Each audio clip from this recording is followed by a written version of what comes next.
सार्थ श्री ज्ञानेश्वरी अध्याय 5. श्री गणेशाय नमः. मग पार्थु श्रीकृष्णा ते म्हणे, हा हो हे कैसे तुमचे बोलणे.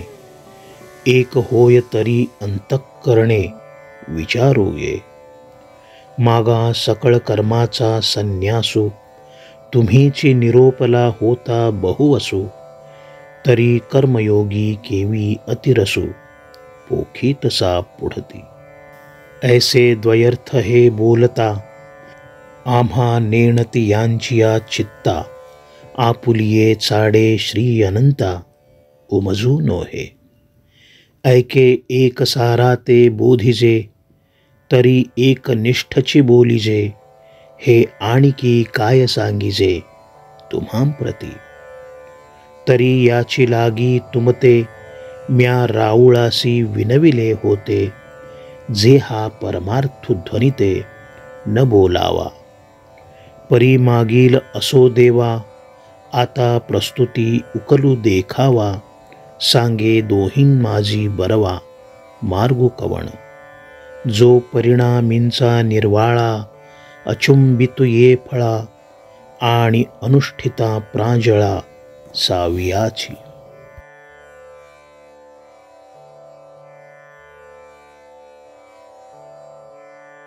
श्रोते हो, भक्तश्रेष्ठ अर्जुन भगवंताचे कर्मयोगावरील भाष्य ऐकून काहीसा गोंधळात पडला होता. म्हणून अर्जुन भगवान श्रीकृष्णाला म्हणू लागला की, भगवंता, काय रे हे तुझे मनाला गोंधळात टाकणारे बोलणे. तू काही निश्चयात्मक विचार देणार असशील तर तुझ्या उपदेशाचा मला थोडा तरी विचार करता येईल. पूर्वी तू सर्व प्रकारच्या कर्मांचा संन्यास निरूपिला होतास आणि आता मात्र तू कर्मयोगावर विशेष भर द्यायला लागला आहेस. अनंता, तुझे बोलणे मला थोडेसे द्वयअर्थी वाटते. मी तर अज्ञ, त्यामुळे मला काहीच उलगडा होत नाही. ऐक, तुला जो निश्चित असा शाश्वत उपदेश करायचा असेल त्यासंबंधी तू बोल. हे मी का तुला सांगायला हवे. राऊळांमध्ये श्रेष्ठ असणाऱ्या प्रिय देवा, मी तुला विनंती केली होती की परमार्थ मला समजेल अशा सोप्या भाषेत समजावून सांग. मागे काय घडले ते आता बाजूला ठेवून भगवंता, तुला मी विनंती करतो की अध्यात्म ज्ञानाची नीट उकल करून सांग. कर्मसन्यास मार्ग श्रेष्ठ की कर्ममार्ग श्रेष्ठ ते नीटपणे समजावून सांग. जो मार्ग माझ्या अंतिम हिताचा असेल, ज्याचा परिणाम चांगला असेल आणि जो आचरण्यास सोपा असेल, तो मार्ग मला तू सांग.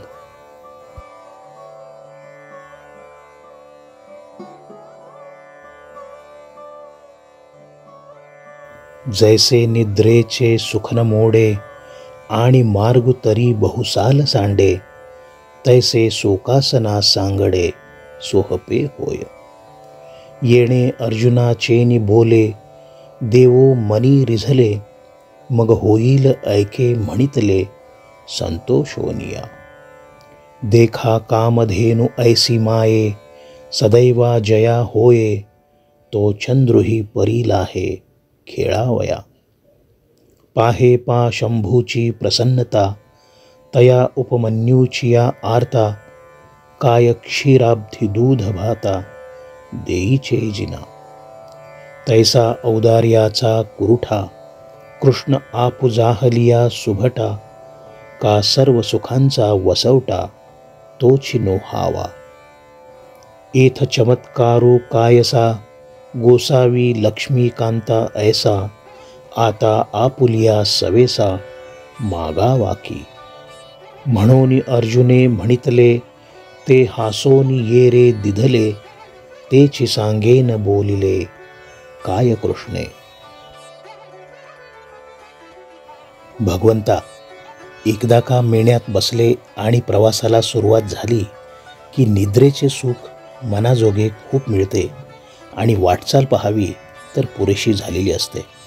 असा सुखकर मार्ग तू मला सांग. अर्जुनाचे हे बोलणे ऐकून भगवान श्रीकृष्णाला संतोष वाटला. भगवंताच्या मनाला खूप समाधान वाटले आणि भगवंत अर्जुनाला म्हणाले, तुझ्या मनासारखा आता तुला उलगडा करून सांगतो.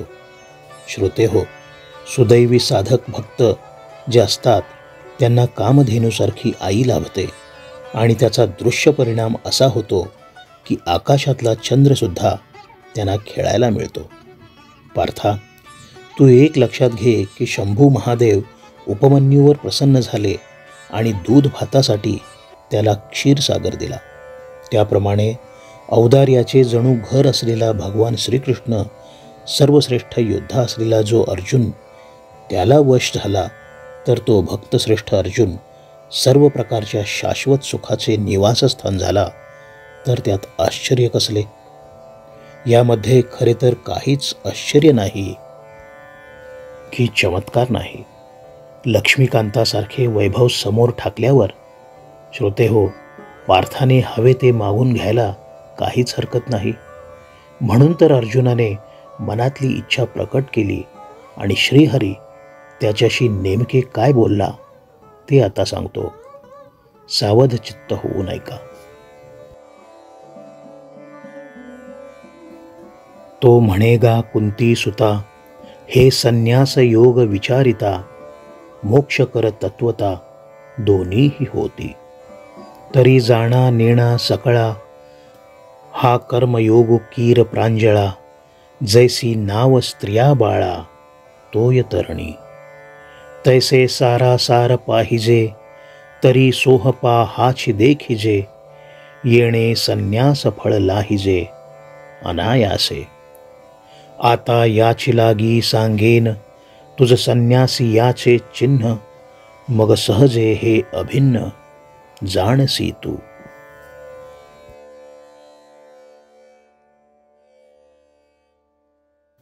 भगवान श्रीकृष्ण अर्जुनाला सांगू लागले, हे कुंतीसुता, कर्मसन्यास आणि कर्मयोग या दोघांचा तात्विक पातळीवर विचार केलास तर तुझ्या लक्षात येईल की दोन्ही मार्ग हे मोक्षदायकच आहेत.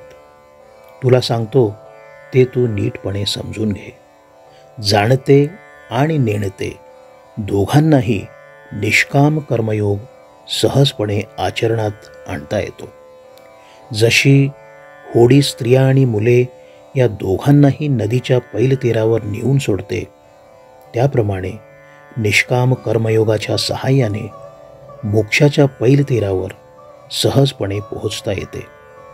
सारासार विचार केला असता हाच मार्ग अधिक सुगम आहे आणि आश्चर्य म्हणजे निष्काम कर्मयोगाच्या आचरणाने कर्मसन्यासाचे फळ आपोआप लाभते. म्हणून मी तुला आता कर्मसन्यासाची लक्षणे सांगतो, म्हणजे तुझ्या लक्षात येईल की हे दोन्ही मार्ग एकरूपच आहेत.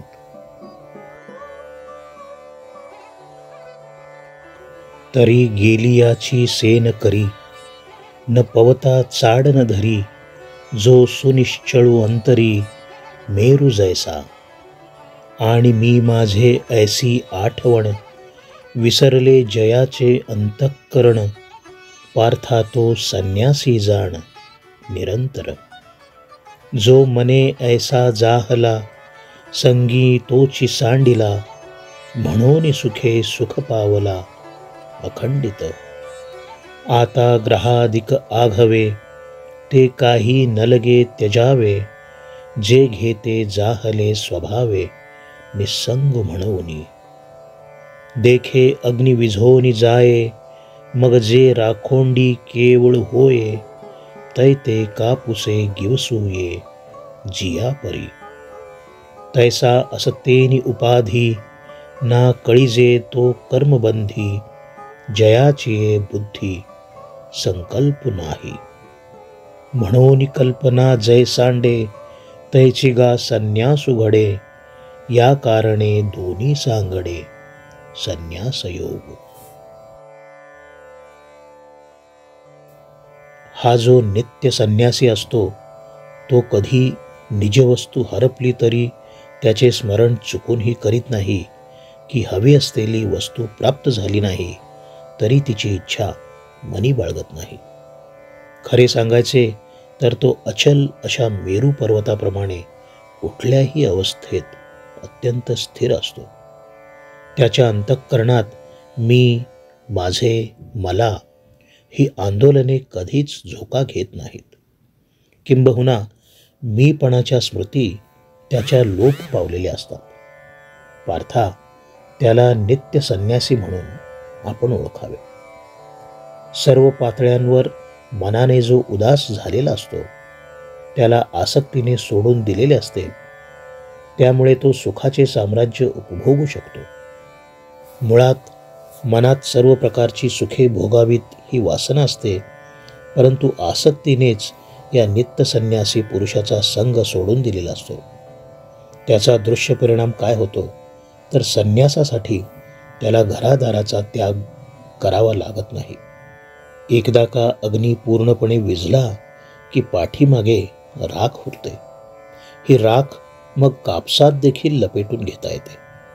त्याप्रमाणे ज्याच्या बुद्धीत कुठल्याही प्रकारचा संकल्प नांदत नाही, तो पुरुष उपाधीत असला तरी तो कधी कर्मबंधनाने लिप्त होत नाही. पार्था, म्हणून मी तुला सांगतो की जेव्हा मनातल्या सर्व प्रकारच्या संकल्पांचा लोप होतो, तेव्हाच कर्माचा संन्यास घडतो. म्हणजे मनातला काम संपल्यामुळे निष्काम कर्मयोग घडतो आणि त्याच वेळेला सहजपणे कर्मसन्यास सुद्धा घडतो. म्हणून कर्मसन्यास आणि कर्मयोग दोन्ही सारखेच आहेत. एरहवी तरी पार्था, जे मूर्ख होती सर्वथा, ते सांख्य कर्म संस्था जाणती केवी. सहजे ते अज्ञान, म्हणून म्हणती हे भिन्न. एरहवी दीपा प्रतीकाई आनान, प्रकाशु आहाती.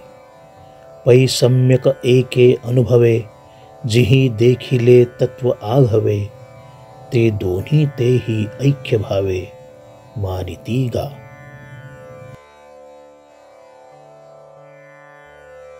पार्था, जे केवळ अजाण आहेत, ज्ञानाच्या अभावामुळे अज्ञानी आहेत, त्यांना कर्मसन्यास म्हणजेच ज्ञानयोग आणि निष्काम कर्मयोग हे दोन्ही मार्ग खरे तर लक्षातच येत नाहीत.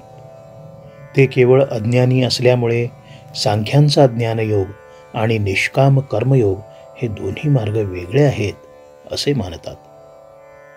पार्था, दिवे वेगळे असले म्हणून त्यांचा प्रकाश वेगवेगळा असतो का?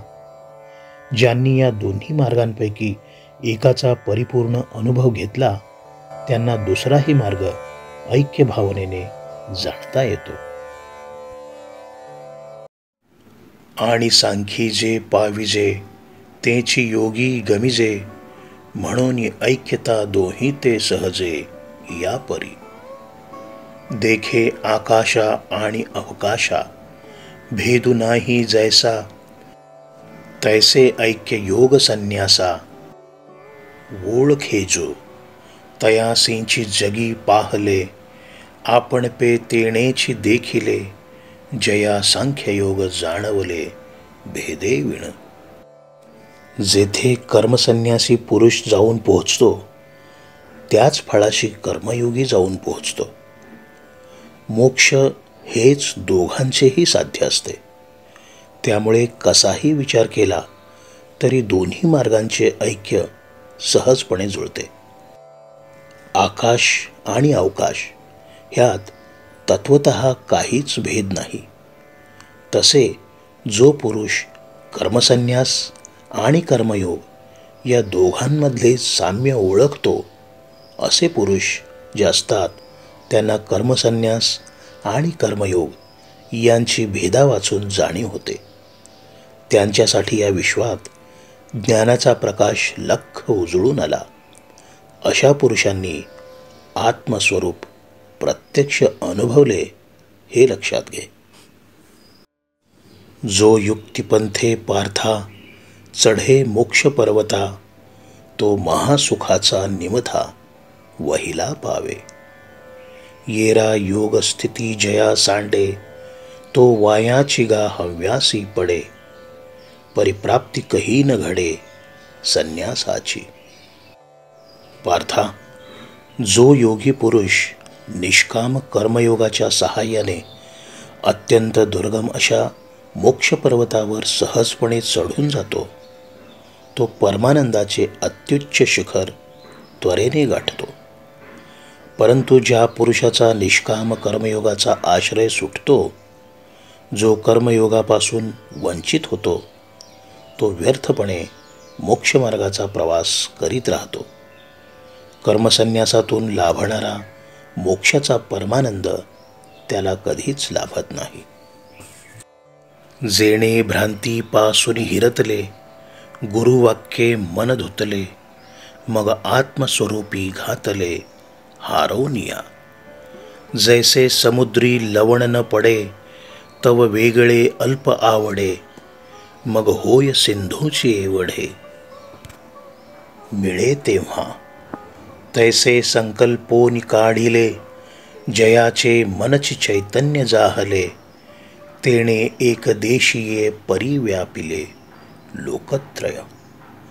आता करता कर्म करावे, हे खुंटले तया स्वभावे, आणि करी जरी आघवे, तुम्ही अकर्ता तो. ज्या साधक पुरुषाने, योग संपन्न पुरुषाने निष्काम कर्मयोगाने आपले मन भ्रमापासून, शंका कुशंकांपासून मुक्त केले, गुरु उपदेशात आपल्या मनाला न्हाऊ घातले आणि आत्मस्वरूपात स्थिर केले. कसे तर मीठ सागरात पडत नाही, पाण्यात पडत नाही, तोपर्यंत त्याला स्वतंत्र अस्तित्व असते. परंतु एकदा का त्या मिठाला सागराचा संपर्क लाभला की तेच मीठ जसे सिंधुरूप होते. त्याचप्रमाणे सर्व प्रकारच्या संकल्पांपासून ज्या योगी पुरुषाने आपले मन बाहेर काढले, तो पुरुष चैतन्य रूप धारण करतो. त्याचे मन चैतन्यमय होऊन जाते. त्यामुळे देहधारणा करूनही तो योगी त्रैलोक्य व्यापतो. हे तू ध्यानात घे.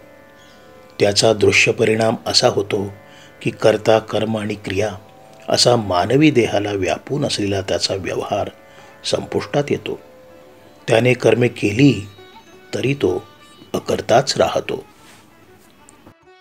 जे पार्था तया देही, मी ऐसा आठवू नाही, तरी कर्तृत्व कैचे काही उरे सांगे. ऐसे तनुत्यागे वीण, अमूर्ताचे गुण दिसती संपूर्ण योगयुक्ता. एरहवी आणि कांचिये परी, तोही एक शरीरी, अशेषीही व्यापारी वर्ततू दिसे. तोही नेत्री पाहे, श्रवणी ऐकतो आहे, परितेथींचा सर्वथा नोहे, नवल देखे. स्पर्शाशी तरी जाणे, परिमळुसेवी घ्राणे, अवसरोचित बोलणे तयाही आधी. आहारा ते स्वीकारी, त्यजावे ते परिहरी, निद्रेचिया अवसरी निदिजे सुखे. आपुलेनी इच्छा वशे, तोही गा चालतो दिसे, पै सकळ कर्म ऐसे राहाटे कीर. पार्था, हा जो निष्काम कर्मयोगी पुरुष असतो, त्याने मानवी देह धारण करून सुद्धा त्याच्या मनात किंवा चित्तात मी म्हणजे हे शरीर हा भाव कधीही उमटत नाही. त्यामुळे कर्ते पण त्याच्या मनात कधी उरतच नाही. हा जो योगी पुरुष असतो, तो मानवी शरीर धारण करून सुद्धा हे शरीर न सांडताच परमात्म्याचे सर्व गुण त्याचे अंगी प्रकट होतात. चार लोकात वावरताना तो वास्तविक इतरांसारखाच देहधारी असतो आणि चार माणसांसारखीच तो देहाने आपली सर्व कर्मे करताना दिसतो. तो डोळ्यांनी पाहतो, कानांनी ऐकतो, परंतु आश्चर्य असे की ह्या पाहण्या ऐकण्यात म्हणजे ह्या व्यवहारात तो क्षणमात्र गुंतलेला नसतो. त्याला स्पर्शाची जाणीव असते, नाकाने गंधाचे सेवन तो करतो, त्यालासुद्धा प्रसंगोचित बोलता येते, भोजनाचे सेवन करतो, जे वर्ज्य आहे त्याचा त्याग करतो झोप येते तेव्हा सुखाने झोप घेतो, मनात आले की चालायला लागतो, तो सर्व कर्मे खरोखरीच करीत असतो. हे सांगो काही एकैक, देखे श्वासोच्छ्वासादिक, आणि निमिषोन्निमिष आदी करुणे. पार्था तयाचा ठाई, हे आघवेची आथी पाही, परी तो करता नव्हे काही, प्रतिदिबळे. जे भ्रांतिसे जे सुतला, तै स्वप्न सुखे भूतला, मग ज्ञानोदयीचे इला, म्हणून या. पार्था, या योगी पुरुषांविषयी मी तुला किती सांगू. श्वासोच्छ्वासाची क्रिया, पापण्यांची उघडझाप, या सर्व क्रिया त्याच्या हातून सहजगत्या होत असतात. परंतु तू लक्षात घे की हे सारे केवळ आत्मप्रचितीच्या बळावर या सर्व क्रियांपासून तो मोकळा असतो. या क्रियांचा करता तो नसतो. जेव्हा तो भ्रमरूपी शय्येवर झोपला होता तेव्हा स्वप्नीच्या सुखाने त्याला घेरले होते, परंतु ज्ञानाचा उदय झाला आणि तो आत्मिक पातळीवर जागा झाला. आता अधिष्ठान संगती, अशेषाही इंद्रिय वृत्ती, आपुलालिया अर्थी वर्तता आहाती. दीपाचे निप्रकाशे, गृहींचे व्यापार जैसे, देही कर्मजात तैसे योगयुक्ता. तो कर्मे करी सकळे, परी कर्म बंधा ना कळे, जैसे न सिंपे जळी जळे पद्मपत्र.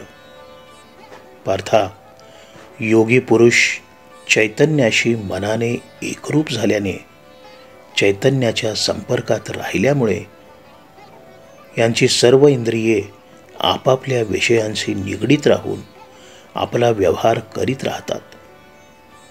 दिव्याच्या प्रकाशात ज्याप्रमाणे घरातले सर्व व्यवहार होत राहतात, त्याप्रमाणे योगी पुरुषाच्या शरीरातली सर्व इंद्रिये आपली कार्ये करीत राहतात. आत्म्याच्या साक्षीने सर्व व्यवहार घडत राहतात.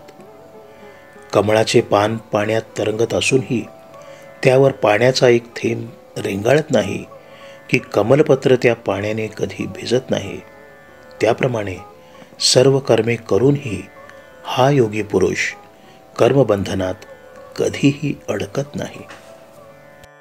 देखे बुद्धीची भाष नेणीजे, मनाचा अंकुर नुदैजे, ऐसा व्यापार तो बोलिजे शारीरुगा. हेच मराठे परियेशी, तरी बाळकाची चेष्टा जैशी, योगिये कर्मे करीती तैशी केवळातनो. मग 5 भौतिक संचले, जेव्हा शरीर असे निदेले, तेथ मनची राहाटे ऐकले स्वप्नी जेवी. नवल ऐके धनुर्धरा, कैसा वासनेचा संसारा, देहा होऊ नेदी उजगरा, परी सुखदुःखे भोगी. इंद्रियांचा गावी नेणीजे, ऐसा व्यापार जो निपजे, तो केवळ गा म्हणिजे मानसाचा. योगी ये तोही करीती, परी कर्मे तेणेन बंधिजते, जे सांडिली आहे संगती अहम भावाची. अर्जुना, तू असे पहा की काही कर्मे अशी असतात की जिथे बुद्धीची भाषा जाणली जात नाही. म्हणजे काय, तर ही कर्मे बुद्धीने केली जात नाहीत. मनात विचार उमटण्यापूर्वीच ही कर्मे शरीराकडून घडतात. हा झाला कर्माचा कायिक व्यापार, म्हणजेच कायिक कर्मे. हे तुला मी थोड्या सोप्या शब्दात समजावून सांगतो. तान्ह्या मुलांचे जसे शरीर पातळीवरील चलनवलन, त्याप्रमाणे हे योगी पुरुष केवळ प्राप्त झालेल्या शरीराने कर्मे करीत राहतात. स्वप्नामध्ये आपण सर्व व्यवहार मनाच्याद्वारे करतो. त्याची जाणीव शरीराला नसते, कारण पंचमहाभूतांनी घडलेले हे आपले मानवी शरीर तेव्हा गाढ झोपलेले असते. केवढे हे आश्चर्य! मानवी मनातला वासनेचा आवाका जबरदस्त असतो. शरीर भानावर येऊ न देता हे मन स्वप्नामध्ये सर्व प्रकारच्या सुखदुःखांचा अनुभव घेऊन जाते. प्राप्त झालेल्या 10ही इंद्रियांना जाणीव नसताना जो शरीर पातळीवर व्यापार घडतो त्याला मानसिक कर्म म्हणतात. योगी पुरुष तो व्यापारसुद्धा करतात, परंतु अहंकाराची कास या योगी पुरुषांनी सोडून दिल्यामुळे ते या मानसिक कर्मांनी कधी बांधले जात नाहीत. आता जाहा लिया भ्रमहत जैसे पिशाचाचे चित्त, मग इंद्रियांचे चेष्टित विकळू दिसे. स्वरूप तरी देखे आळविले आईके, शब्द बोले मुखे परिज्ञान नाही. हे असो काजे विण जे जे काही कारण, ते केवळ कर्म जाण इंद्रियांचे. मग सर्वत्र जे जाणते ते बुद्धीचे कर्म निरूते, ओळख अर्जुना ते म्हणे हरी. पार्था, पिशाचाने एकदा का झपाटले की मन भ्रमिष्ट होते. तेव्हा त्याच्या इंद्रियांकडून होणारे त्याचे सर्व व्यवहार पाहणाऱ्याला विसंगत वाटतात. त्या व्यवहारात मेळ दिसत नाही. त्याचा दृश्य परिणाम काय, तर तो डोळ्यांनी पाहतो, हाक मारली तर त्याला ऐकू येते, तोंडाने तो बोलतो, परंतु या सर्व क्रियांचे त्याला अजिबात ज्ञान नसते. हेतूशिवाय जे जे कर्म घडते ते इंद्रियांचे कर्म असे तू लक्षात घे. श्रीकृष्ण अर्जुनाला म्हणू लागला की सर्व व्यवहारामध्ये सर्व काही जाणण्याची ताकद फक्त बुद्धीपाशी असते. ते बुद्धीचे कर्म असे तू समज म्हणजे झाले. ते बुद्धी धुरे करूनी कर्म करीती चित्त देऊनी, परी ते नैष्कर्म्या पासूनी मुक्त दिसती. जे बुद्धीचिये ठावूनी देही, तया अहंकाराची सेची नाही. म्हणून कर्मेची करिता पाही चोखाळले. अगा करितेन वीण कर्म, तेची ते नैष्कर्म्य. हे जाणती सुवर्म गुरुगम्य जे. बुद्धीला साक्ष ठेवून निष्काम कर्मयोगी आपली सर्व कर्मे मनःपूर्वक करीत राहतात, परंतु तरीही ते नैष्कर्म्य अवस्थेला पोहोचलेल्या पुरुषापेक्षाही मुक्त आहेत हे आपल्याला जाणवते. याचे कारण म्हणजे बुद्धिकर्मापासून शरीर कर्मापर्यंत त्यांना अहंकाराची अजिबात जाणीवच नसते. त्यामुळे ते सर्व कर्मे करून शुद्ध झालेले असतात. हे पार्था, कर्तेपणाचा अहंकार जिथे विसर्जित झालेला आहे ते निष्कर्म हाच तो निष्काम कर्मयोग. सद्गुरूच्या प्रसादामुळे हा योग प्राप्त होतो याची जाणीव त्यांना असते. आता शांतरसाचे भरिते सांडीत आहे पात्राते, जे बोलणे बोला परवते बोलवले. येथ इंद्रियांचा पांगू, जया फिटला आहे चांगू, तयासीची आथी लागू परिसावया. हा असो अतिप्रसंगू, न संडीपा कथा लागू, होईल श्लोक संगती भंगू म्हणून या. जे मना आकळिता कुवाडे, घा घुसिता बुद्धी नातुडे, ते दैवाचे नि सुरवाडे सांगवले तुझ. जे शब्दातीत स्वभावे, ते बोलींची जरी फावे, तरी आणिके काय करावे सांगे कथा. हा अर्थिविशेष श्रोतयांचा, जाणोनी दास निवृत्तीचा, म्हणे संवाद तया दोघांचा परिसोनी परिसा. मग कृष्ण म्हणे पार्था ते, आता प्राप्ताचे चिन्ह पुरते, सांगेन तुझ निरूते चित्त देई. श्रोते हो, शांतरसाला आता पूर आला आहे. पात्र ओसंडून हा शांतरस वाहू लागला आहे. कारण श्रीकृष्ण मुखातून बोलण्यापलीकडचे बोलणे आता सुरू झाले आहे. ज्या श्रोत्यांची इंद्रियांची आसक्ती पार विरून गेली आहे त्यांचे चित्त श्रीकृष्ण वचनांकडे एकाग्र झालेले आहे. ते श्रीकृष्णार्जुन संवादाचे खरे अधिकारी पुरुष आहेत. ज्ञानदेवांच्या ह्या भावनाप्रधान बोलण्यावर श्रोते म्हणू लागले, ज्ञानदेवा, हे विषयांतर तू बाजूला ठेव, कारण गीता श्लोकांची संगती त्यामुळे बिघडते. तू कथासूत्र अजिबात सोडू नकोस, कारण जे मनाला कळायला कठीण, शोध घेऊ गेले तर बुद्धीला सापडायला कठीण. भाग्ययोगाने ते भाष्य करण्याचे भाग्य तुला लाभले आहे. जे मूलतः शब्दांच्या पलीकडचे ते तुला भगवंत कृपेने बोलायला मिळते आहे, तर मग इतर गोष्टी कशाला बोलायच्या? त्याची जरुरी नाही. तू फक्त कृष्णार्जुन संवाद आम्हाला तुझ्या सोप्या आणि लढीवाळ भाषेत कथन कर. ते ऐकायला आम्ही उत्सुक झालो आहोत. श्रोत्यांची ही विलक्षण उत्सुकता पाहून श्री निवृत्तीनाथांचे दासानुदास श्री ज्ञानदेव म्हणाले, श्रोते हो, तुम्ही हा अप्रतिम श्रीकृष्णार्जुन संवाद आता लक्षपूर्वक ऐका.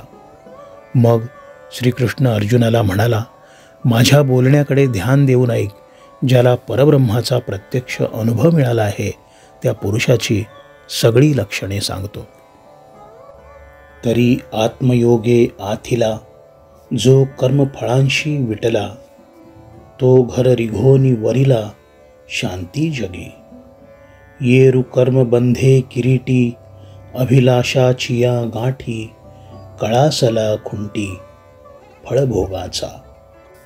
ज्याला आत्मज्ञान झालेले आहे असा योगी पुरुष कर्मफळाला विटतो. अशा पुरुषाला परमशांती त्याच्या घरी येऊन वरमाला घालते. म्हणजे काय, तर त्याच्या हृदयात शांती अखंडपणे नांदते. परंतु ज्याला परब्रह्माचे स्वरूप लक्षात आलेले नाही, जो आत्मज्ञानहीन आहे, तो मनी कामना बाळगून कर्म करतो आणि वासनेच्या गाठीने फलभोगरूपी खुंटीला जखडला जातो. जैसा फळाचिये हावे, ऐसे कर्म करी आघवे, मगन कीजेची येणे भावे, उपेक्षी जो. तो जयाकडे वासू पाहे, तेवती सुखाची सृष्टी होये, तो म्हणे तेथ राहे महाबोधू. नवद्वारे देही, तो असतुची परी नाही, करी तुची न करी काही, फलत्यागी. कर्मफळाची अपेक्षा मनी ठेवून कर्मे करणाऱ्या पुरुषासारखा हा निष्काम कर्मयोगी सर्व कर्मे करतो आणि आपले कर्म पूर्ण झाल्यावर कर्मे करणारा मी नाही या भावनेने कर्माची आणि कर्मफलाची उपेक्षा करतो. कर्मफलाविषयी मनाने उदासीन राहतो. अशा श्रेष्ठ निष्काम कर्मयोगी पुरुषाची जिथे नजर जाईल तिथे सौख्याची बरसात होते. तो सांगतो तेथे महाबोध नांदू लागतो. हा कर्मफलत्यागी निष्काम कर्मयोगी 9 द्वारे असलेल्या या मानवी मर्त्य शरीरात प्रकट झालेला असला तरी वस्तुतः तो त्या शरीरात नांदत नसतो. सर्व कर्मे मनपूर्वक करूनही आपण काहीच केलेले नाही या भावनेने आनंदाने जगत असतो. जैसा का सर्वेश्वरू, पाहिजे तव निर्व्यापारू, परी तोची रची विस्तारू, त्रिभुवनाचा. आणि करता ऐसे म्हणिपे, तरी कवणे कर्मीन शिंपे, जे हात पावोन लिंपे, उदास वृत्तीचा. योगनिद्रा तरी न मोडे, अकर्तेपणा सळून पडे, परी महाभूतांचे दळवाडे, उभारी भले. जगाच्या जीवी आहे, परी कवणाचा कही नोहे, जगची हे होये जाये, तो शुद्धीही नेणे. हा जो परमेश्वर आहे तो मूलतः स्वतः काहीच करीत नाही, तरीही या त्रैलोक्याचा पसारा त्यानेच निर्माण केला आहे. त्या परमेश्वराला या विश्वाचा कर्ता आहे असे म्हणू जावे तर तो कुठल्याही कर्मामुळे लिप्त होत नाही. त्याच्यापाशी जी कर्माविषयी उदास वृत्ती आहे त्यामुळे त्याचे हात किंवा पाय मलिन होत नाहीत. त्याची अखंड योगनिद्रा भंग पावत नाही की अकर्तेपणाला बाधा येत नाही. परंतु पंचमहाभूतांचा प्रचंड पसारा हे प्रचंड सैन्य तोच निर्माण करतो. विश्वाच्या केंद्रस्थानी असूनही तो कोणाचाही नाही. सृष्टी निर्माण होते आणि पुन्हा लय पावते याची गंधवार्ता परमेश्वराला नसते. पाप पुण्ये अशेषे पासीची असतुन देखे, आणि साक्षी ही होऊन ठके, येरी गोठी कायसी. पै मूर्तीचे निमेळे, तो मूर्तची होऊन खेळे, परी अमूर्तपणन मैळे, दादुल याचे. तो सृजी पाळी संहारी, ऐसे बोलती जे चराचरी, ते अज्ञान गा अवधारी, पंडुकुमरा.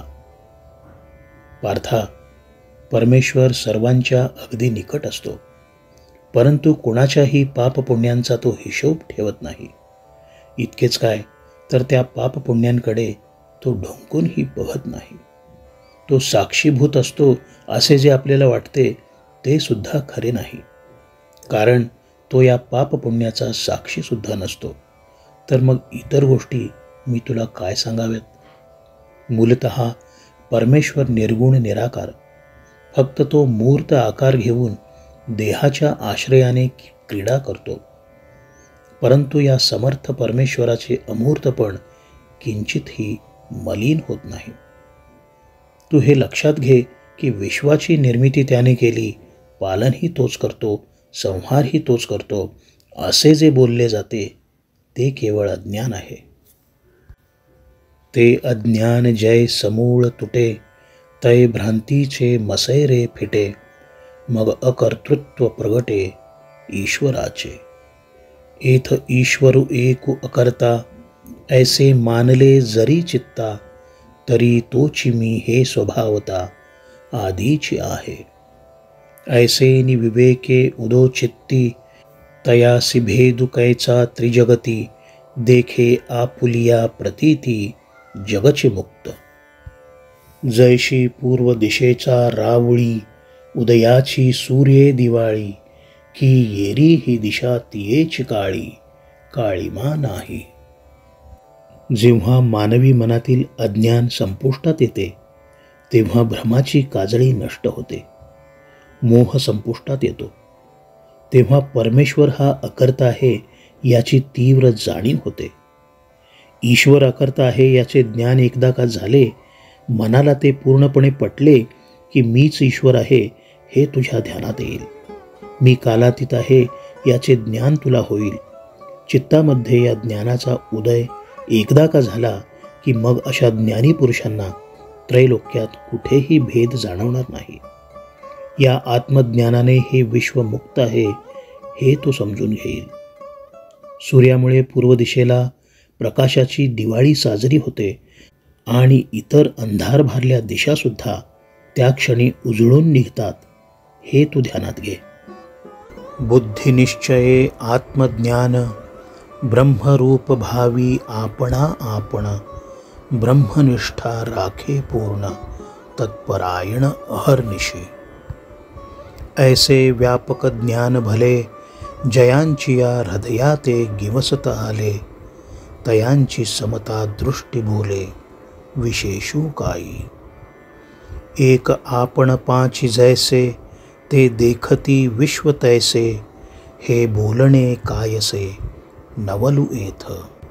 परी दैव जैसे कवतिके, कहींची दैन्य न देखे, का विवेक हा नोळखे, भ्रांती ते जेवी. ना तरी अंधकाराची वाणी, जैसा सूर्यो न देखे स्वप्नी, अमृतनायके कानी, मृत्युकथा. हे असो संताप कैसा, चंद्रन स्मरे जैसा, भूती भेदु नेणती तैसा, ज्ञान येते.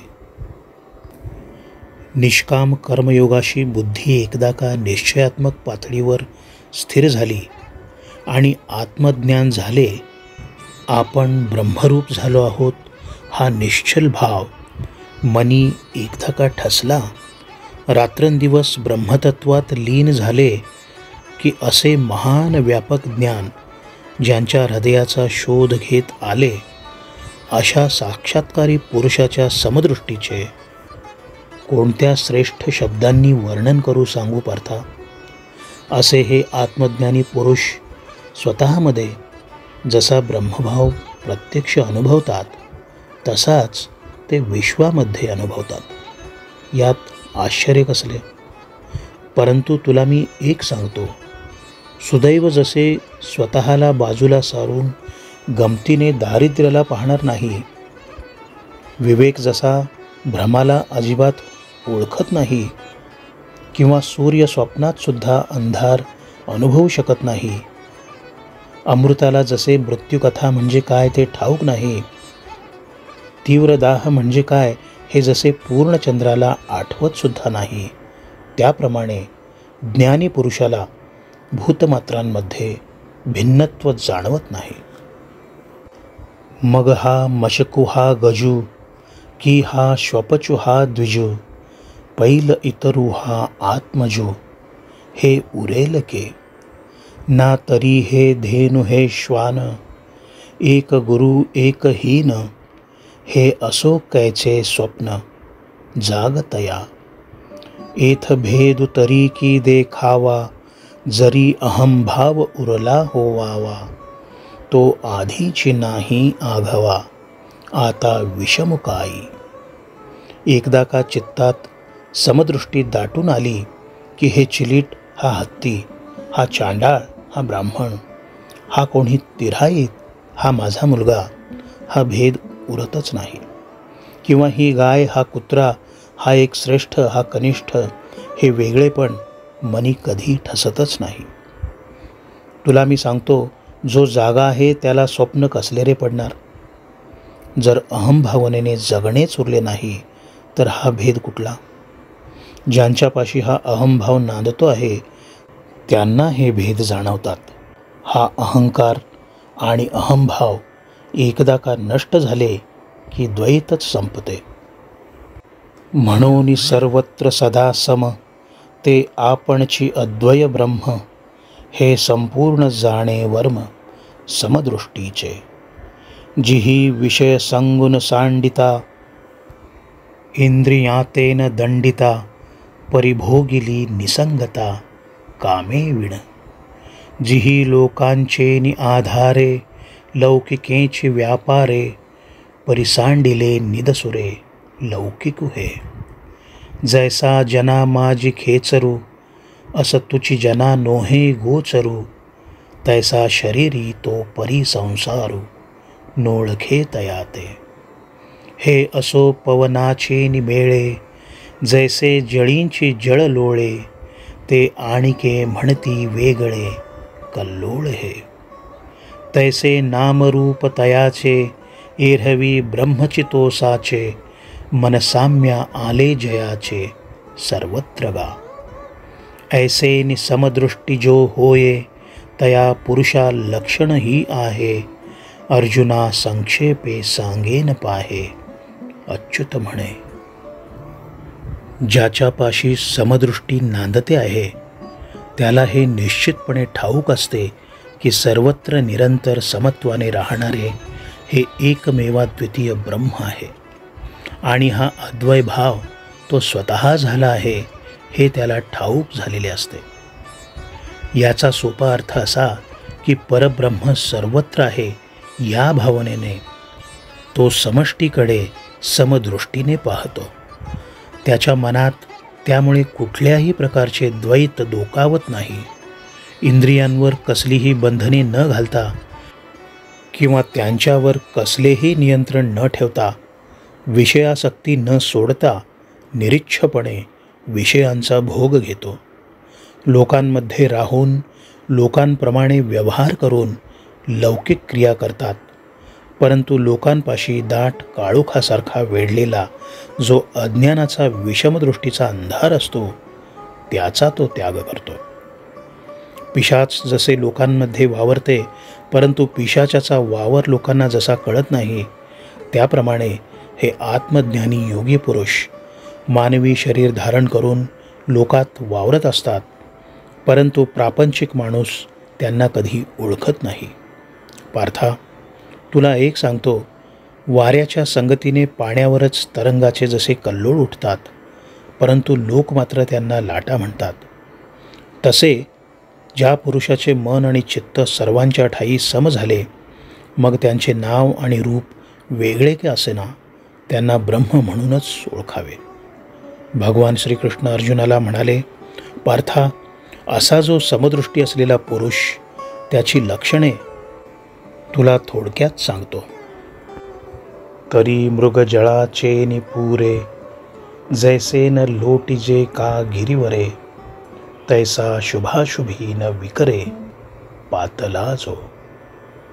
तोची तो निरुता, समदृष्टी तत्वता, हरी म्हणे पंडुसुता, तोची ब्रह्म. मृगजळाचा पूर आल्याने पर्वत जसा वाहून जात नाही, त्याप्रमाणे शुभ आणि अशुभ काहीही समोर ठाकले तरी ज्याच्या मनी कुठलाही विकार निर्माण होत नाही, तोच तात्विकदृष्ट्या कृतार्थ आयुष्य जगत असतो. कारण समदृष्टीने हे विश्व अनुभवण्याची त्याच्यापाशी ताकद असते, तो ब्रह्मरूप असतो. जया आपण पे सांडून कही, इंद्रिय ग्रामावरी येणे नाही, तो विषय न सेवी हे काही, विचित्र येथ. सहजे स्वसुखाचे नि अपारे, सुरवाडे अंतरे, रचिला म्हणून बाहिरे, पाऊल न घाली. सांगे कुमुद दळाचे नि ताटे, जो जेविला चंद्र किरणे चोखटे, तो चकोरुकाई वाळवंटे, चुंबित्व आहे. तैसे आत्मसुख उपाईले, जयासी आपण पाची फावले, तया विषयो सहज सांडवले, सांगू काही. एरहवी तरी कौतुके, विचारून पाहे पानिके, या विषयांचे निसुखे, झकवती कवण. आत्मसुखात रत झालेला पुरुषोत्तम आत्मस्वरूपाला सोडून इंद्रिय सुखाच्या गावाला त्याचे कधी येणे घडत नाही, यात आश्चर्य कसले. आत्मानंदाच्या सुखाच्या अपरिमित लाटा अंतःकरणात उसळत असल्यामुळे हा पुरुष बाह्य सुखाच्या दिशेने एक पाऊलसुद्धा उचलत नाही. जो कमलदलाच्या पात्रांमधून शांत शीतल चंद्रकिरणांचे सेवन करतो, तो चकोर कधीतरी वाळवंटात आपली चोच खुपशील का? त्याप्रमाणे जो योगी पुरुष आत्मसुखात तल्लीन झाला आहे, तो विषय सुखाचा कायमसाठी त्याग करतो, हे काही मला नव्याने सांगायला नको. पार्था, एरवी तुला सांगतो की तू केवळ विचार करून पहा की या विषय सुखाच्या विचाराने कोण कोण मोहित असतात, कोण कोण या विषय सुखात फसते. जिही आपण पे नाही देखिले, तेची इही इंद्रियार्थी रंजले, जैसे रंक का आळू कैले, तू शांते सेवी. ना तरी मृगे तृषा पीडिते, संभ्रमे विसरोनी जळांते, मग तोय बुद्धी बरडीते, ठाकून येती. तैसे आपण पे नाही दिठे, जयाते स्वसुखाचे सदा खराटे, तयासीची विषय हे गोमटे, आवडती. एरहवी विषयी काही सुख आहे, हे बोलणेची सारिखे नोहे, तरी विद्युत स्फुरणे कान पाहे, जगा माझी. सांगे वात वर्ष आत पुधरे, ऐसे अभ्रच्छायाची जरी सरे, तरी त्रिमाळिके धवळारे, करावी का. म्हणून विषय सुख जे बोलिजे, ते नेणता गावाया जल्पिजे, जैसे महुर का म्हणिजे, विषकंदाते. ना तरी भौमा नाम मंगळू, रोहिणी ते म्हणती जळू, तैसा सुखप्रवादु बरळू, विषयिकू हा. भुकेलेला दरिद्र माणूस कोंडासुद्धा खातो आणि त्यातच आनंद मानतो. त्याप्रमाणे ज्याला आत्मदर्शन झाले नाही, तोच इंद्रियांपासून प्राप्त होणाऱ्या विषय सुखात रममाण होतो. तहानेने व्याकुळ झालेली हरणे संभ्रमात पडतात आणि जळाचा विसर पडून मृगजळाचा भास होणाऱ्या बरड रानाकडे धावत सुटतात. त्याप्रमाणे ज्यांनी साक्षात्काराचा प्रत्यक्ष अनुभव घेतला नाही त्यांच्यापाशी आत्मसुखाचा पूर्ण अभाव आहे. अशांना विषयसुखामध्ये अत्यंत रुची असते. विषयसुखात काय आनंद आहे? वास्तविक हे बोलणे योग्य नाही. तुला मी एक विचारतो, विजांच्या चमचमाटाने विश्वात लख्ख प्रकाश का पडत नाही? मेघांच्या छाया ज्या पडतात त्यापासून वारा, पाऊस आणि ऊन यापासून संरक्षण लावले असते तर राहण्यासाठी 3 मजले वाडे बांधायला लागले नसते का? म्हणून तुला सांगतो, विषयापासून सुख लाभले असे म्हणणे म्हणजे विषारी कांद्यांना ते गोड आहेत असे म्हणावे लागेल. अर्थात अज्ञानी लोक तसे म्हणतात. पृथ्वीच्या पुत्राला म्हणजेच मंगळ या पापग्रहाला मंगल म्हणावे किंवा मृगजळास जळ म्हणावे, त्याप्रमाणे विषयापासून सुख मिळते असे म्हणणे म्हणजे केवळ बरळणे.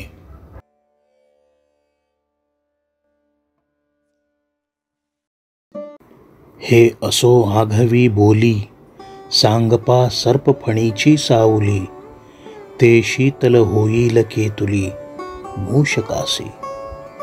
जैसा आमिष कवळू पांडवा, मीनुन सेवी तमची बरवा, तैसा विषय संगू आघवा न भ्रांत जाणे. हे विरक्तांचिये दिठी, जय न्याहाळी जे किरीटी, तै पांडुरोगाचिये पुष्टी सारखे दिसे. म्हणून विषयभोगी जे सुख, ते साध्यंतची जाण दुःख, परी काय करीती मूर्ख, न सेविता न सरे. ते अंतर नेणती बापुडे, म्हणून अगत्य सेवणे घडे, सांगे पूय पंकींचे किडे, काय चिळसी घेती. तया दुःखिया दुःखची जिव्हार, ते विषय कर्दमींचे दरदुर, ते भोग जळा ते जलचर, सांडिती केवी. आणि दुःख योनी जिया आहाती, तिया निरर्थका तरी नव्हती, जरी विषयांवरी विरक्ती, धरिती जीव. तू मला सांग, नागाच्या फण्याची सावली उंदरांना कितपत सुखाची गडद सावली देईल? जोपर्यंत गळाला लावलेल्या आमिषाचा घास मासा मटकावीत नाही तोपर्यंत तो घास म्हणजे गोड चांगला. विषय संघाचे सुद्धा खरे तर तसेच आहे. विरक्त पुरुषाच्या नजरेने जर या विषय सुखाकडे पाहिले तर पंडुरोगामुळे शरीराला आलेल्या लठ्ठपणासारखे हे विषय सुख दिसते. म्हणून तुला सांगतो, विषयभोगामध्ये जे सुख लाभते ते आमूलाग्र दुःखच. परंतु अज्ञानी लोक जे असतात ते काय करतात तर हे दुःख पर्यवसनाकडे जाणारे सुख भोगल्याशिवाय त्यांना चैनच पडत नाही. असे हे जे अज्ञानी लोक असतात त्यांना या विषय सुखाच्या केंद्रस्थानी दडलेले दुःख कधी लक्षातच येत नाही. त्यामुळे ते बिचारे त्या विषय सुखाला मनसोक्त झोंबतात. तू मला सांग, पुवामध्ये जे किडे असतात त्यांना पुवाची कधी किळस येते काय? दुःख भोगणारे हे जे लोक असतात त्यांचे जीवन दुःखमय असते. कारण विषयरूपी चिखलात वावरणारे जणू हे बेडूक असतात. विषयभोगरूपी पाण्यातले हे जणू मासे. मग ते दुःखाचा त्याग करतीलच कसे? आणि समज या विषयासक्त जीवांनी विषयाची आसक्ती सोडली तर ज्याला आपण दुःखयोनी म्हणतो त्या वायफळ होणार नाहीत काय? ना तरी गर्भवासादि संकट, का जन्म मरणींचे कष्ट, हे विसावे नवीन वाट, वाहावी कवणे. जरी विषयी विषयो सांडिजेल, तरी महादोषी के वसिजेल, आणि संसारुहा शब्द नव्हेल, लटिका जगी. म्हणून अविद्या जात नाथिले, ते तिहींची साच दाविले, जिही सुखबुद्धी घेतले, विषय दुःख. या कारणे गा सुभटा, हा विचारिता विषय वोखटा, तू झणे कही या वाटा, विसरोनी जाशी. पै याते विरक्त पुरुष, त्या जिती का जैसे विष, निराशा तया दुःख, दाविले नावडे. नाहीतर गर्भवासाचे संकट, जन्म आणि मरणाच्या वेळचे असह्य क्लेश, ही वाट चालेल कोण? कारण विषयासक्त माणसांनी विषयवासना सोडून दिली तर महादोषांनी वास्तव्य करायचे कुठे? मग प्रपंच हा शब्द मिथ्या ठरेल. म्हणून तुला सांगतो, ज्यांनी विषयवासनेपासून मिळणारे प्रचंड दुःख हे सुख समजून स्वीकारले, त्यांनीच भ्रमाने व्यापलेला हा अविद्येचा आणि अज्ञानाचा पसारा खरा करून दाखवला. म्हणून हे कुशल योद्ध्या धनुर्धरा, तुला केवळ एकच सांगतो की या विषय सुखाचा विचार करता तू या वाटेला न जाणे बरे. तू या वाटेने चुकून सुद्धा प्रवास करू नकोस. जे वैराग्य संपन्न पुरुष असतात ते या विषय वासनेला विषासमान मानून तिचा त्याग करतात. ते मूलतः निरीच्छ असल्यामुळे त्यांना सुखाने व्यापलेले हे दुःख कधीच रुचत नाही. ज्ञानी याचा हन ठाई, यांची मातुही कीर नाही, देही देह भावो जिही, स्ववश केले. जयांते बाह्याची भाष, नेणी जेची निशेष, अंतरी सुख एक आथी. परी ते वेगळेपणे भोगिजे, जैसे पक्षीये फळ चुंबिजे, तैसे नव्हे तेथ विसर्जे, भोगिते पणही. भोगी अवस्था एक उठी, ते अहंकाराचा अचळू लोटी, मग सुखेंसी घे आठी, गाढेपणे. तिये आलिंगन मेळी, होय आपे आप कवळी, तेथ जळ जैसे जळी, वेगळे न दिसे. का आकाशी वायू हारपे, तेथ दोन्ही हे भाष लोपे, तैसे सुखची उरे स्वरूपे, सुरती तिये.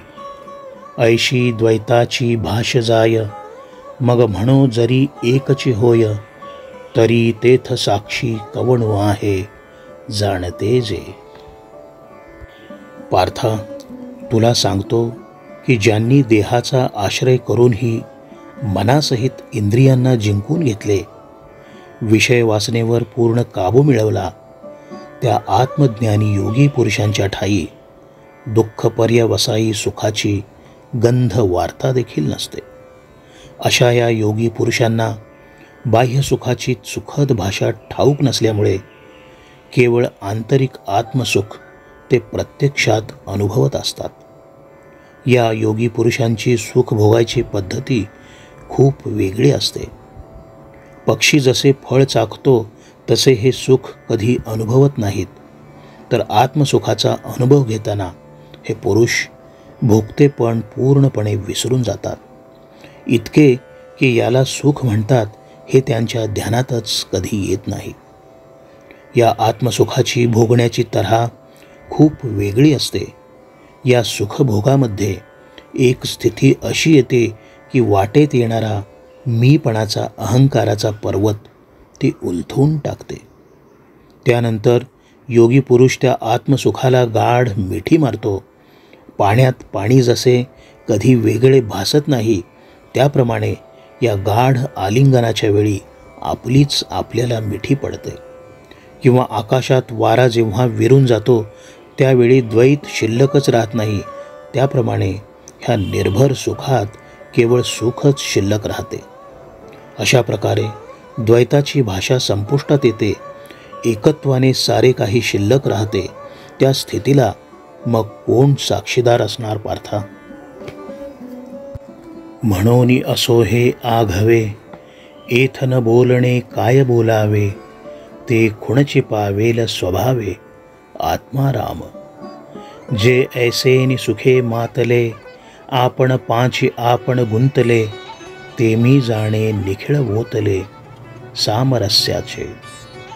ते आनंदाचे अनुकार, सुखाचे अंकुर, की महाबोधे विहार, केले जैसे. ते विवेकाचे गाव की परब्रह्मीचे स्वभाव, ना तरी अलंकारले अवयव. ब्रह्मविद्येचे ते सत्वाचे सात्विक की चैतन्याचे आंगिक. हे बहु असो एकैक वानिसी काई.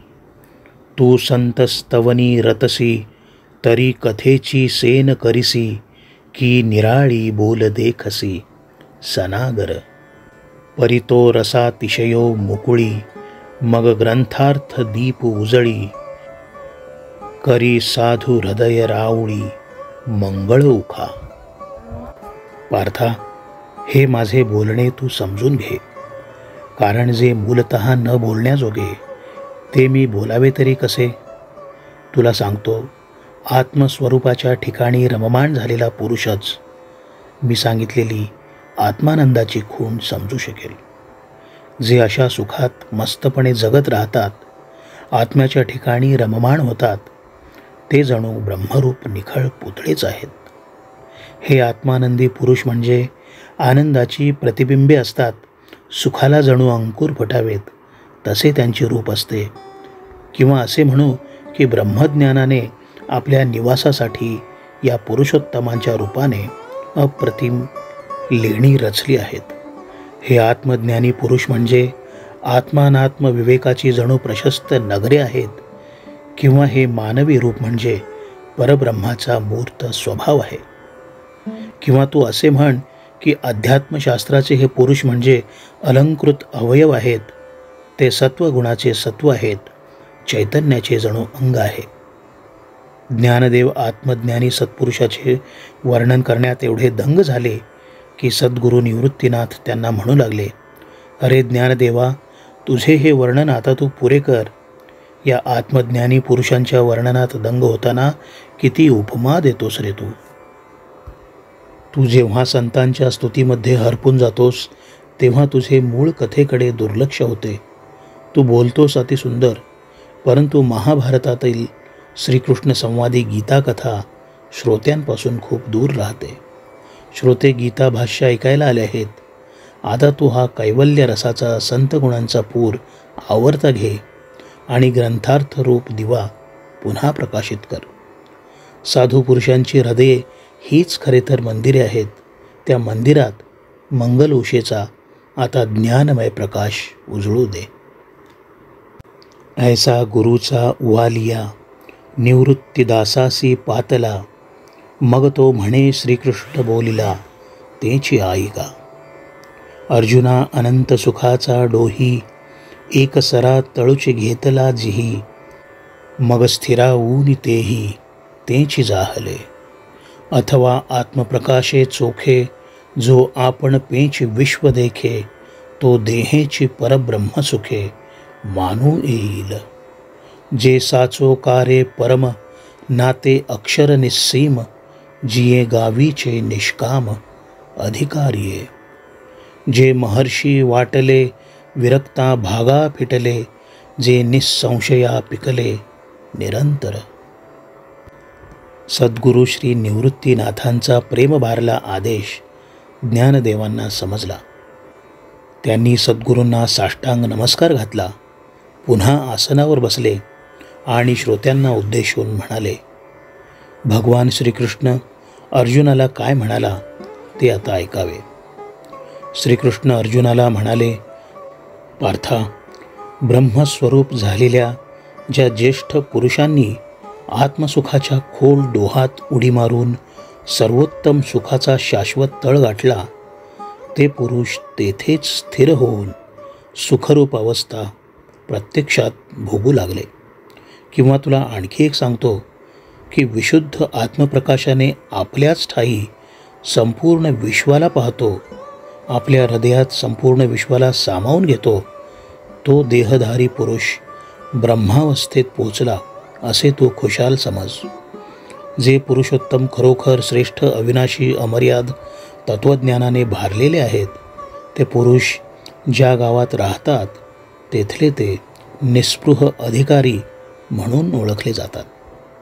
पार्था, जे तत्त्व महर्षींमध्ये वाटले गेले, जे विरक्त पुरुषांच्या वाट्याला आले ते श्रद्धावान लोकांसाठी सदा सर्व काळ फलदायी होते, हे तू लक्षात घे. जिहीन विषयांपासोनी हिरतले, चित्त आपुले आपण जिंतिले, ते निश्चित जेथ सुतले चेती चिना. ते परब्रह्म निर्वाण, जे आत्मविदांचे कारण, तेच ते पुरुष जाण पंडुकुमारा. ते ऐसे कैसेनी जाहले, जे देहींचे ब्रह्मत्व आले, हेही पुससी तरी भले संक्षेपे सांगो. विषय वासनेपासून पूर्णपणे विलग केलेले आपले चित्त ज्यांनी स्वतः जिंकले आहे आणि जे पुरुष आत्मतत्वात असे काही विलीन झाले आहेत की जे पुन्हा माघारी पूर्वपदावर वळतच नाहीत, ज्यांचे ध्येय हे केवळ परब्रह्माशी लीन झालेले आहे, ते आत्मज्ञानी पुरुष स्वतःच परब्रह्म झालेले असतात. हे देहाने ब्रह्मतत्वाला सहजपणे येऊन पोहोचलेले असतात. ते कसे हे जर तू मला विचारलेस तर तुला मी संक्षेपाने सांगतो.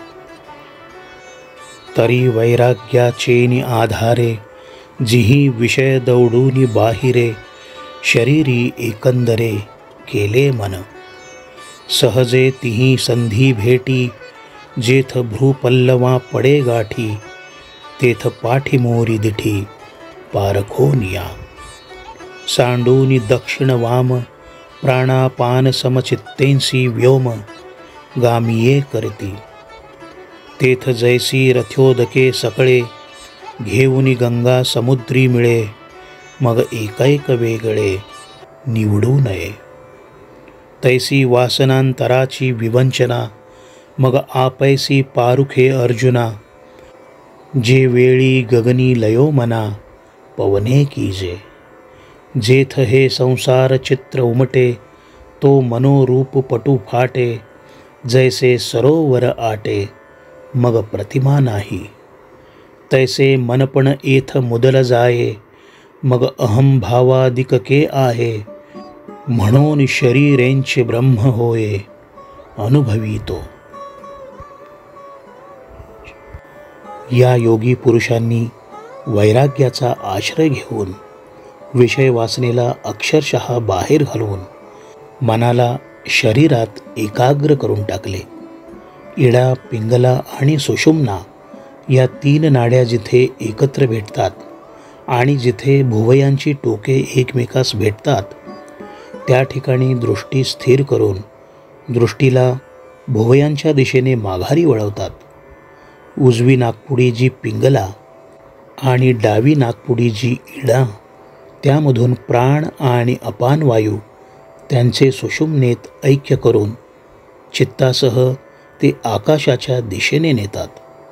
वाटेवरील सर्व प्रवाहांचे जळ स्वतःमध्ये सामावून गंगा जशी समुद्राला मिळते आणि त्यावेळेला गंगेला मिळालेल्या सर्व प्रवाहांचे पाणी जसे वेगळे काढता येत नाही, त्याप्रमाणे पार्था, मनाचा प्राणायामाच्या योगाने मूर्धाकाशात लय केला जातो. तेव्हा काय घडते तर भिन्न भिन्न वासनांमधील फरक आपसूकपणे नष्ट होतो. एकदा का सरोवर आटले की सरोवरात पडलेले प्रतिबिंब नाहीसे होते, त्याप्रमाणे प्रपंचरूपी चित्र ज्यावर उमटते तो मनरूपी भव्य पडदाच मुळात फाटला जातो. प्रपंचाचे मूळ मुद्दल जे मन तेच नाहीसे होते, मग अहंकारी शत्रू राहणार कुठे? म्हणून हा आत्मानुभवी योगी देहानेच ब्रह्म होतो, हा प्रत्यक्ष अनुभव तो घेतो. आम्ही मागा हन सांगितले, जे देहींची ब्रह्मत्व पावले, ते येणे मार्गे आले म्हणून या. आणि यमनियमांचे डोंगर, अभ्यासाचे सागर, क्रमोनी हे पार पातले ते.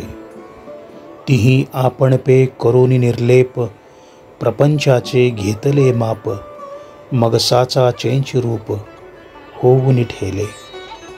ऐसा योगयुक्तीचा उद्देश, जेथ बोलिला ऋषिकेशु, तेथ अर्जुनु सुदंशु म्हणून चमत्कारला. पार्था, जे योगी पुरुष देह धारण केलेले असतानाच ब्रह्मपदाला पोहोचले ते याच मार्गाने प्रवास करून आले, हे तुला मी मागे सांगितलेच आहे. यमनियमांचे अवघड डोंगर चढून आणि पुन्हा खाली उतरून योगाभ्यासाचे समुद्र पार करून पैल तीरावर पोहोचले तेव्हा ब्रह्म त्यांच्या दृष्टीस पडले. आत्मशुद्धी करून प्रपंचाचा पसारा त्यांनी निर्लेप मनाने चालवला तेव्हा ते ब्रह्मरूप झाले. योगमार्गाचे हे स्वरूप जेव्हा भगवान श्रीकृष्णाने अर्जुनाला सांगितले तेव्हा मर्मज्ञ अर्जुन विस्मित झाला. ते देखील या कृष्णे जाणितले, मग हासोनी पार्था ते म्हणितले, ते काई पा चित्त उवाईले, ये बोली तुझे. तव अर्जुन म्हणे देवो, परचित्त लक्षणांचा रावो, भला जाणितला जी भावो, मानसू माझा. म्या जे काही विवरोनी पुसावे, ते आधीची कळिले देवे, तरी बोलिले तेची सांगावे, विवळ करून. एरहवी तरी अवधारा, जो दाविला तुम्ही अनुसारा, तो पहुण्याहूनी पायवतारा, सोहपा जैसा. तैसा सांख्याहूनी प्रांजळा, तरी आम्हा सारिखिया अभोळा, एथ आहाती काही परिकाळा, तो साहो येवर. म्हणून एक वेळ देवा, तोची पडताळा घेयावा, विस्तरेल तरी सांगावा, साध्यंतुची. अर्जुनाला विस्मय झालेला पाहून भगवान श्रीकृष्ण आपल्या या अत्यंत लाडक्या परमभक्ताला हसून म्हणाला, पार्था, माझ्या बोलण्याने तुझे चित्त प्रसन्न झाले ना रे? तेव्हा अर्जुन भगवंताला म्हणाला, देवा, तुम्ही भक्तांच्या मनात काय चालले आहे हे त्वरित ओळखण्यात प्रवीण आहात. तुम्ही माझ्या मनातले सर्व भाव क्षणात ओळखले आहेत. मी तुम्हाला काही विचारपूर्वक सांगायला जावे तो ते भाव आधीच ओळखून आपण मला उपदेश करता.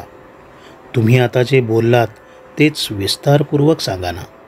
आपण जो योगमार्ग दाखवलात त्या योगमार्गाचा विचार करता माझ्या लक्षात आले की नदीतून पोहून जाण्यापेक्षा पाय उतार जसा सोपा तसा कर्मसन्यासाहून हा योगमार्ग अधिक सोपा आहे. परंतु आमच्यासारख्या भोळ्या भाबड्या जीवांना या मार्गावरून यशस्वीपणे वाटचाल करायला काहीसा विलंब लागेल. म्हणून पुन्हा एकदा त्याचा विस्तार करा. मी तुम्हाला विनंती करतो की हा योगमार्ग पुन्हा प्रारंभापासून शेवटपर्यंत कथन करा. तव कृष्ण म्हणती हो का, तुझा हा मार्ग गमला निका, तरी काय जाहले ऐकी जे जो का, सुखे बोलो. अर्जुना तू परिससी, परिसोनी अनुष्ठिसी, तरी आम्हासीची वाणी कायसी, सांगावयाची. आधीच चित्त मायेचे, वरी मिश जाहले पढियंतयाचे, आता ते अद्भुतपण स्नेहाचे, कवण जाणे. ते म्हणो कारुण्य रसाची वृष्टी, की नवया स्नेहाची सृष्टी, हे असो नेणिजे दृष्टी, हरीची वानू. जे अमृताची वोतली, की प्रेमची पिऊनी मातली, म्हणून अर्जुन मोहे गुंतली, निघो नेणे. अर्जुनाचे प्रेम भारले बोलणे ऐकून भगवान श्रीकृष्ण अर्जुनाला म्हणाले, पार्था, तुला हा योगमार्ग चांगला वाटला तर माझी काहीच हरकत नाही. तुला तो पुन्हा ऐकावासा वाटतो मग अगदी सुखाने ऐक. तू केवळ रंध्रारंध्रांनी माझे बोलणे ऐकतोस असे नाही, तर ते माझे बोलणे लगेच आचरणात सुद्धा आणतोस. मी मग तुला पुन्हा का बरे सांगणार नाही? ज्ञानदेव श्रोत्यांना म्हणू लागले की श्रोते हो, श्रीहरीचे हृदय मातेचे, त्यात अर्जुन लाडका भक्त. श्रीकृष्ण स्नेहाने त्या निमित्ताने अर्जुनावर आपल्या अद्भुत रूपाचा वर्षाव केला. त्याला करुणरसाची वृष्टी म्हणायची की स्नेहाची अद्भुत सृष्टी म्हणायची, ह्या कृपामयी वृष्टीचे वर्णन शब्दापलीकडचे आहे. भगवंताची दृष्टी म्हणजे अमृताची बरसात होती. प्रेमरस पिऊन ती मस्त झाली होती. भगवंत अर्जुनाच्या मोहात पडला होता. भगवंत अर्जुनाच्या मोहपाशात इतका गुंतला होता की त्यातून बाहेर कसे पडायचे हेच भगवंताला कळत नव्हते. हे बहुजे जे जल्पिजेल तेथ कथेसी फाकू होईल, परी ते स्नेहरूपा नयेल बोलवरी. म्हणून विसुरा काय येणे, तो ईश्वरू आकळावा कवणे, जो आपुले मान नेणे आपणची. तरी मागील ध्वनी आणतू, मज गमला सावी याची मोहितो, जे बलात्कारे असे म्हणतो परिस बापा. श्रोते हो, श्रीकृष्णाच्या प्रेमाचा वर्षाव अर्जुनावर जो होतो आहे त्याचे मी जसे जसे वर्णन करीत जाईन त्या योगे खरे तर मूळ कथेचाच विस्तार होईल. परंतु एक सांगतो, मी कितीही वर्णन करून सांगितले तरी भगवंताच्या प्रेम भरल्या बोलाचा मात्र मला यथार्थ आविष्कार तुमच्यासाठी घडवता येणार नाही. म्हणून मी काय आणि कसा विस्तार करू? प्रत्यक्ष परमेश्वराला आपला असीम विस्तार किती हे ठाऊक नाही, तर मी काय त्याच्या वर्णनाचा विस्तार करणार? माझ्या मागल्या बोलण्यानुसार भगवान श्रीकृष्ण भक्तश्रेष्ठ अर्जुनावर मला लुब्ध झालेला दिसला, कारण तो अर्जुनाला सारखा ऐक रे पार्था असे म्हणतो आहे. अर्जुना जेणे भेदे तुझे का चित्त बोधे, तैसे तैसे विनोदे निरूपिजेल. तो कायसया नामयोगू, तयाचा कवण उपेगू, अथवा अधिकार प्रसंगू कवणा येथ. ऐसे जे जे काही उक्त असे ये ठाई, ते आघवेची पाही सांगेन आता. तू चित्त देऊनी अवधारी, ऐसे म्हणून श्रीहरी, बोलिजेल ते पुढारी कथा आहे. श्रीकृष्ण अर्जुनासी संगू, न सांडोनी सांगेल योगू, तो व्यक्त करू प्रसंगू म्हणे निवृत्तीदासू. भगवान श्रीकृष्ण भक्तश्रेष्ठ अर्जुनावर एवढा मोहित झाला होता की तो म्हणू लागला, पार्था, जे तुला सांगितले असता तुझ्या मनातल्या सर्व शंकांचा उलगडा होईल, तसे तसे मी तुला मोठ्या संतोषाने अतीव आनंदाने मनपूर्वक सांगत जाईल. मला जमेल तसे शाश्वत भाष्य करेन. तुला मी जो योग सांगितला होता त्या योगाचे नाव काय, त्याचा नेमका उपयोग कोणता, या मार्गावरचा अधिकारी पुरुष कोण, हे सारे तुला मी विस्ताराने सांगेन. या अध्यात्मशास्त्रात जे जे काही सांगितले गेले आहे ते सारे मी तुला आता सांगेन म्हणतो. तू फक्त तुझे चित्त माझ्या बोलण्याकडे केंद्रित करून मनपूर्वक ऐक म्हणजे झाले. तुला मी आता हे सारे सांगणार आहे.